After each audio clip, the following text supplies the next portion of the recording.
అయినా నిత్యం క్షామం.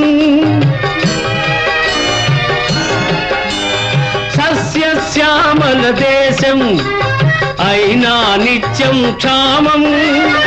ఉప్పొంగే నదుల జీవజలాలు ఉప్పు సముద్రం పాలు. యువకుల శక్తికి భవితవ్యానికి ఇక్కడ తిలోదకాలు. ఉన్నది మనకు ఓటు, బ్రతుకు తెరువుకే లోటు.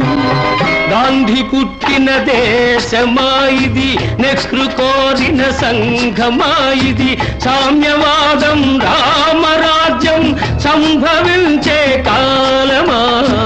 గాంధీ